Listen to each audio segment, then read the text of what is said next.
Hi friends, welcome back to a new video of your kids language journey, and today's video is all about sight words. So without any further delay, let's start. मेरी तरह बहुत सारे parents होंगे जिन्हें site word को लेकर confusion रहता है कि साइट वर्ड कैसे पढ़ाने हैं, क्यों पढ़ाने हैं और बच्चे को कब पढ़ाना शुरू करना है.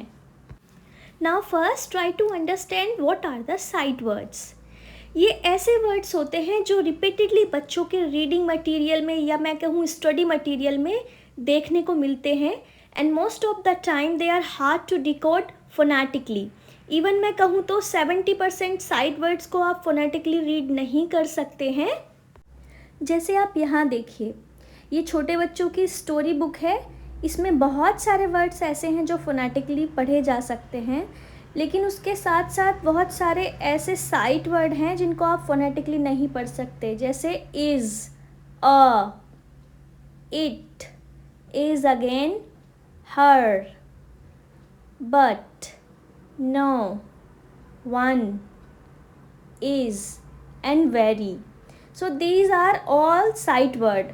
और बच्चों को बाय साइट ये रीड नहीं करने आते हैं या बच्चों को रीड करना नहीं आता है तो उनके लिए बहुत मुश्किल होगा ये इतना छोटा सा टेक्स्ट पढ़ना भी. सो बच्चों की रीडिंग फ्लुएंसी को बढ़ाने के लिए हमें उन्हें साइट वर्ड्स को पढ़ाना चाहिए. वन मोर थिंग, आपने साइट वर्ड्स के अलावा भी कुछ और टर्म्स सुने होंगे जैसे tricky words, high frequency word, Dolch sight word, Fry sight word, first 100 sight word and so on. आपको इन सारे टर्म्स में कंफ्यूज होने की कोई ज़रूरत नहीं है. मोर और less they are all same. So simple सा डिफरेंस ट्रिकी वर्ड्स और हाई फ्रिक्वेंसी वर्ड में ये होता है कि जो ट्रिकी वर्ड्स हैं उनको आप फोनेटिकली डिकोड नहीं कर सकते हैं, जबकि हाई फ्रिक्वेंसी वर्ड को कर सकते हैं. जैसे यहाँ पे ही का एग्जांपल लीजिए. ही को अगर आप फोनेटिकली पढ़ेंगे तो साउंड से है एंड ए, उसको अगर आप कंबाइन करेंगे तो साउंड आएगी है, जबकि इसको हम ही पढ़ रहे हैं तो इसको आप ट्रिकी वर्ड है फोनेटिकली नहीं पढ़ सकते हैं. ऐसे ही वी, सी. लेकिन हाई फ्रिक्वेंसी वर्ड में आप कैन का एग्जाम्पल देखिए. यहाँ पे अभी साउंड से पढ़ने की कोशिश करिए. ख, ए, न, कैन. आप इजीली इसको साउंड से पढ़ सकते हैं. इसी तरीके से एस को, इन को, एंड को, दिस को, गो को, बिग को, इन सबको आप फोनेटिकली भी पढ़ सकते हैं. लेकिन हम बच्चों को इनको साइट वर्ड की तरह ही पढ़ाते हैं, क्योंकि अगर रीडिंग के टाइम पे बच्चा इस तरीके से इनको फोनेटिकली डिकोड करेगा तो it will take lots of time. That's why to save the time, to maintain the fluency in reading, we teach kid high frequency word as sight word. And two more terms related to sight words are doll sight word and fry sight words. They are basically two separate lists given by two different education researchers. Initially, Edward William Dolch first made a list of 220 sight words for kindergarten to third standard student to help the children effectively enhance their reading capability. And later in 1950, Edward Fry proposed a list of 1000 sight words for students of kindergarten to 9th standard. So more or less Fry sight word एक add on ही है doles site word list में. So major difference इनमें ये है कि doles sight words की जो list है उसमें कोई भी नाउन नहीं है, जैसे boy, girl, fish, water. But fry side word में नाउन भी इंक्लूडेड हैं. इसलिए आपको ज़्यादा टेंशन लेने की कोई ज़रूरत नहीं है. घूम फिर कर सब एक ही हैं. नेम पर मत जाइए एंड स्लोली बच्चे की वोकैबुलरी लिस्ट को एनहांस करने में उनकी हेल्प करते रहिए. Now the question is sight words को छोटे बच्चों को सिखाएं कैसे, क्योंकि इनको हम फोनेटिकली तो नहीं पढ़ सकते हैं. तो इसके दो तरीके हो सकते हैं. या तो आप बच्चों को इन वर्ड्स की स्पेलिंग याद करा दें, या दूसरा ये बच्चों को बाय साइट इनको पहचानना आना चाहिए. बाय साइट जब हम वर्ड्स को पहचानते हैं तो हम अपनी फोटोग्राफिक मेमोरी का यूज़ करते हैं. ये कुछ इस तरीके से होता है, जैसे यहाँ पे ये एक पेंसिल है तो आपकी ये मेमोरी में है कि दिस इज़ अ पेंसिल. अब ये पेंसिल चाहे किसी के भी हाथ में रखी हो, मेरे हाथ में हो, आपके हाथ में हो, या किसी भी कलर में भी हो सकती है ये, लेकिन वो आपकी फ़ोटोग्राफिक मेमोरी में है कि दिस इज़ अ पेंसिल। तो चाहे ये किसी भी फॉर्म में आ जाए, किसी भी कलर में आ जाए, हम इसको पेंसिल ही कहेंगे। या फिर आप इस पेपर को एग्जाम्पल ले सकते हैं, जैसे ये पेपर है, ये किसी भी कलर में हो, ये कहीं भी रखा हो, वो हमें पता है कि दैट्स अ पेपर। कहीं भी किसी के भी हाथ में हो, किसी भी पोजीशन में हो, किसी भी फॉर्म में हो, वो एक पेपर ही करके हम उसको रिकग्नाइज करते हैं।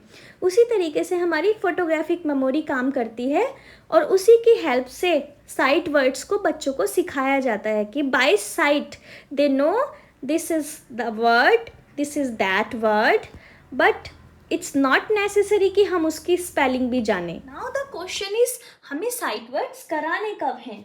इसका एक सिंपल सा आंसर है कि जब आपका बच्चा कैपिटल लेटर्स, स्मॉल लेटर्स को रिकग्नाइज करने लगे अच्छे से, सारे वर्ड्स के फोनिक साउंड्स उसे आते हों, और आपने सीबीसी वर्ड्स भी शुरू कर दिए हों, तो आप पैरेलली उसको साइट वर्ड्स भी करा सकते हैं। ऐसा कुछ नहीं है कि पहले सीबीसी वर्ड्स ख़त्म हो जाएंगे तब आप साइट वर्ड करेंगे। अगर आप बच्चे को सीबीसी वर्ड्स करा रहे हैं तो उसके पैरेलली भी आप साइट वर्ड को बच्चे को सिखाना शुरू कर सकते हैं।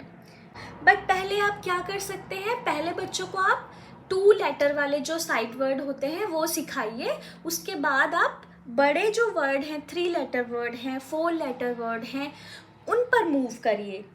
And the most important tip is lots and lots of practice with these words will allow the kids to read any kind of text fluently. So keep practicing with your kids and help them in reading. So friends, मैंने यहाँ पे site word की एक list बनाई हुई है जो kindergarten के लिए है। इसमें मैंने सबसे पहले 2 लेटर वर्ड्स को रखा है, क्योंकि जब आप शुरू करते हैं तो बच्चे छोटे होते हैं, 3 इयर्स के हैं या 4 इयर्स के हैं, तो उनके लिए बड़े वर्ड्स को याद रख पाना बहुत मुश्किल होता है। So I would suggest you to कि start with the small words, ताकि धीरे धीरे लैंग्वेज डेवलप हो। यहाँ पे मैंने लगभग 60 अराउंड वर्ड्स की लिस्ट बनाई है जो एक पेज पर ये है। आप इसका स्क्रीनशॉट ले सकते हो, और एक पेज ये भी यहाँ पर है।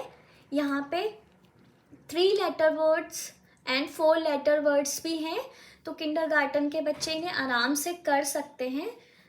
अगर आप साइट वर्ड जस्ट शुरू कर रहे हैं तो आप टारगेट रखिए कि आप बच्चे के साथ 2 या 3 वर्ड्स को ही वीकली करेंगे, बट उनकी रोज़ प्रैक्टिस करेंगे। अगर आपका बच्चा ठीक से कर पा रहा है, अगर 2 या 3 लेटर्स को वो ईजिली कर सकता है, तो आप 5 वर्ड्स अ वीक भी रख सकते हैं, but not more than 5 words are enough for a kindergarten student for a week. Lots of practice is the key, keep practicing with the kids.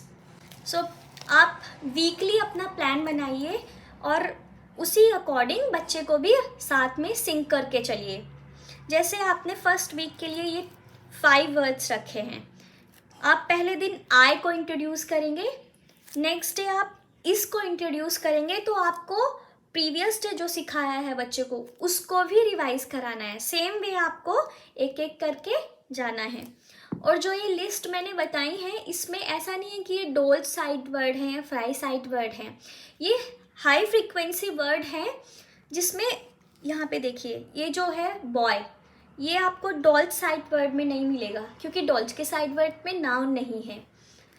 सो बस ये हाई फ्रिक्वेंसी वर्ड हैं, और आप इसमें और ऐड कर सकते हैं। आप देखिए अपने बच्चों की बुक्स देखिए, उनमें क्या वर्ड्स हैं, क्या वर्ड्स ज़्यादा यूज़ हो रहे हैं, आप बच्चों को वो सिखा सकते हैं इनके अलावा भी। बट आई थिंक के किंडरगार्टन तक बच्चे 60 अराउंड या 70 अराउंड वर्ड्स भी याद कर लेते हैं, याद रखते हैं, तो इट्स गुड। आप चाहें तो बच्चों को साइट वर्ड सिखाने के लिए इस टाइप की जो साइट वर्ड रिलेटेड बुक्स होती हैं वो मार्केट से ले सकते हैं। ये बुक्स बच्चों को रीडिंग प्रैक्टिस के लिए काफ़ी हेल्पफुल होते हैं। Particular these 2 I have use them. So इस बुक में क्या है, एक पर्टिकुलर एक पेज पे एक साइट वर्ड दिया हुआ है और उससे रिलेटेड छोटे छोटे सेंटेंसेस दिए हुए हैं। तो बच्चों को आप रीडिंग प्रैक्टिस के लिए इन बुक्स को यूज़ कर सकते हैं। बट इस बुक में कोई साइट वर्ड ऐसे सीक्वेंस में नहीं दिए हुए हैं कि पहले 2 लेटर वर्ड हैं या 3 लेटर वर्ड हैं। तो आपने जैसे अपनी प्रायोरिटी सेट की है उसी हिसाब से इस बुक को यूज़ करिए। आई होप आज की वीडियो से आपको थोड़ी क्लियरिटी मिली होगी। So see you in the next video, till then bye bye.